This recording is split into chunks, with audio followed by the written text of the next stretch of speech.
Rob, let's get to this, though. The game I wanted to get to was Tampa Bay and Green Bay, and obviously featured two of the greatest quarterbacks ever in Tom Brady and Aaron Rodgers. Rodgers gets the win this time, only his second time beating Brady in 5 meetings, I believe, in the regular season, or 5 meetings overall. Five overall, right. Yeah, so he's 2-3 now, but he played well.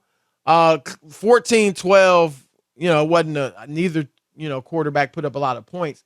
But I'm just going to share with you the one prevailing thought that hit my mind throughout that game was, and I like Tom Brady. I defend him all the time against you. What, for you to put something out there, something must be going on. Well, a disclaimer. Chris has a disclaimer before he mentions Tom Brady. I'm like, wow. The prevailing thought that ran through my mind during that game was this should be Tom Brady's last year. Wow. What part of it? Not that Tom Brady is falling off. Not that Tom Brady's no good anymore. Not that Tampa Bay can't win it. I do think they're one of the handful of contenders in the NFC. Like, they're going to get better. And unlike Green Bay, who, was my pick in the NFC, has not impressed me. Good win yesterday. They could come back from that opening loss.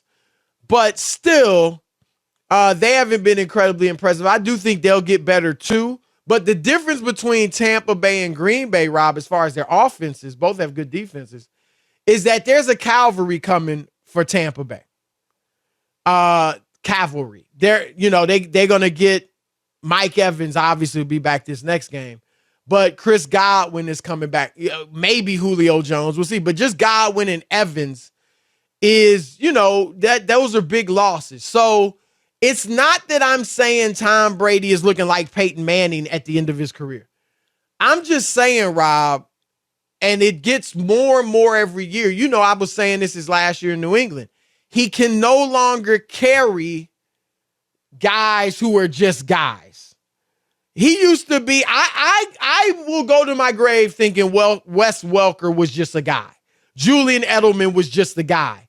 But Brady made them great because neither one of them did much when they weren't playing with Tom Brady.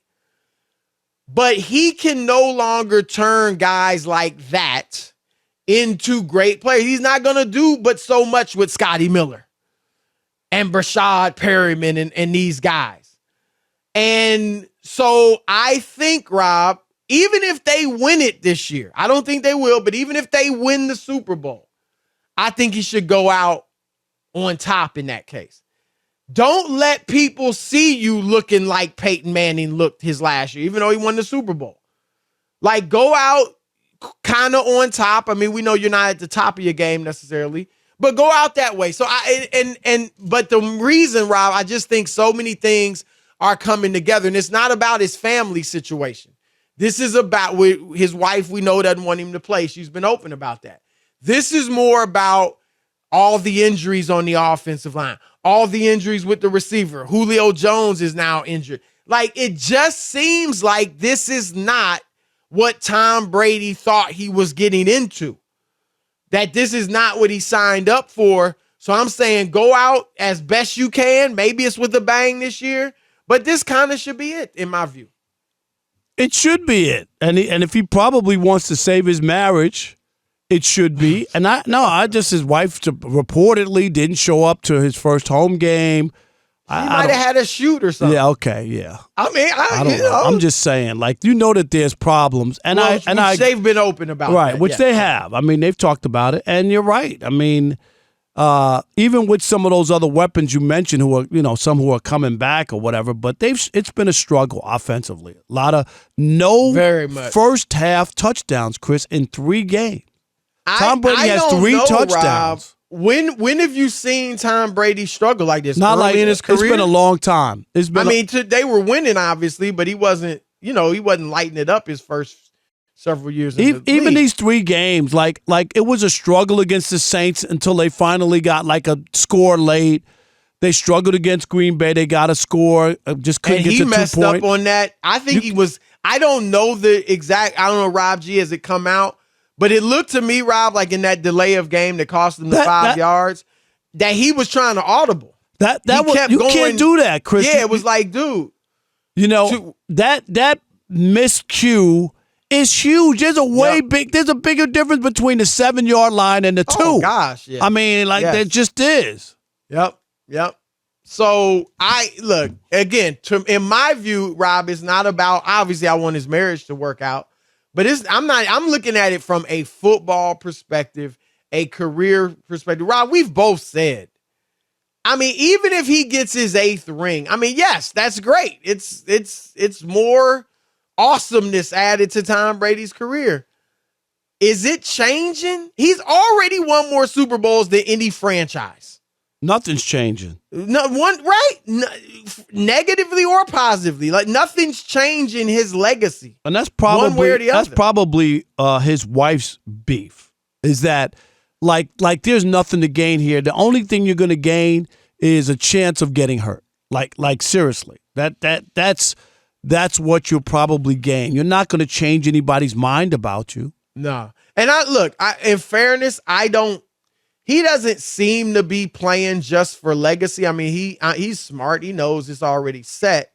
I don't think he's playing for that. I think he genuinely, Rob, just loves it. But still, the longer you play, the greater the chances of something negative happening. And Rob, he doesn't like getting hit, clearly. And that is affecting him, especially with that line, because he gets rid of the ball really quickly, but that affects your quality of your throws, quality of your possessions, because he's getting rid of it so quickly so he doesn't get hit. Your turn to weigh in on Tom Brady. I say this should be his last year. What say you? All right, let's kick it off with Aaron in Virginia. You're on the Odd Couple, Fox Sports Radio. What up, Aaron? Hey, guys. Man, I hate to disagree with you because I love you guys so much, but I thought last night was one of the weakest receiver classes Brady's played with in a long time, and the last drive was vintage Brady. I saw him lead the ball down the field and get the clutch touchdown, and maybe if Ryan Jensen, the starting center, was playing, they would have got the 2-point conversion to go to overtime. But I just think that, Brady not playing in this league, who would have wanted to watch that game yesterday? I think he should play more years just because it's better for the league. Nah. Well, he's had enough. I do agree. Rob disagrees. It's exciting to watch Tom Brady play. I mean, from an entertainment standpoint, I agree. If he's not playing next year, it won't be as exciting. But let me tell you something. There's plenty of exciting quarterbacks. I was going to say, I know we get caught up with people, but leagues go on. A lot of great players are retired, and you just keep them up with, Michael Jordan leaving the league, I'll never watch the NBA again. And it was different, though, Rob. Yeah, they went through a little bit of a drought without him. And look, I love watching Tom Brady. I just think there are a lot of young quarterbacks. My thing was not that he's not any good anymore. He's right. He led that almost game-tying drive. But, Rob, they also loosened up the defense a little. And, he did well, don't get me wrong. But they didn't go ahead and finalize. They did nothing up until that point. Like zero. Susan in Florida, you're on the Odd Couple, Fox Sports Radio. What's up, Susie Q? I thank you for that. Yes. I think Tom Brady should retire. I just want to let you know, I had a dream 2 years ago, and what I dreamt was a book. And I still remember that dream, and what I said in that book was don't ever have to write on a page of the book of regret, because he needs to spend time with his wife and children now. Right. There's an issue going, right? Well, and there's an issue going on. Like, don't make this so where you're going to, all right, then he retires, Chris, and he won't have his family. Like, that don't even make sense. I'm going to say Thanks, this, Rob, Susan. and again, he can do what he wants. I'm not trying to get into of personal course. business, but you get 18 years with your kids for the most part. Right. And you can't get them back. And I'm thankful that I got to be with my girls while they were growing up. And so he's never going to get those years back. I'll tell you that. No, let's squeeze in Andre in Massachusetts real quick. You're on the Odd Couple, Fox Sports Radio. Dre, what's up? What's going on, guys? Thanks for taking the call. Listen, Tom Brady himself is on the precipice of going out like Willie Mays. And I think that's what you're referring to, Really? Chris. Staying too long. Yes, you mentioned it with all the issues with this team, the offensive line, they lost their center, there's issues all around, and the fact that he missed those preseason games, that looms large. This is not going to be a coronation season for this Bucs team. They're going to have to grind just like last year. The Rams aren't going anywhere. The NFC has some powerhouse teams, so this is not going to be like their first year where they caught lightning in a bottle. So for Tom Brady, he has to look in the mirror. We know he doesn't want to go home. He wants to hang on, but it's going to be a challenging year, and he might go out at the bottom of his skill set and powers rather than the conquering hero that he wants to be. Thanks for taking the call. Yep. Appreciate it. All right, that's Andre with a nice call.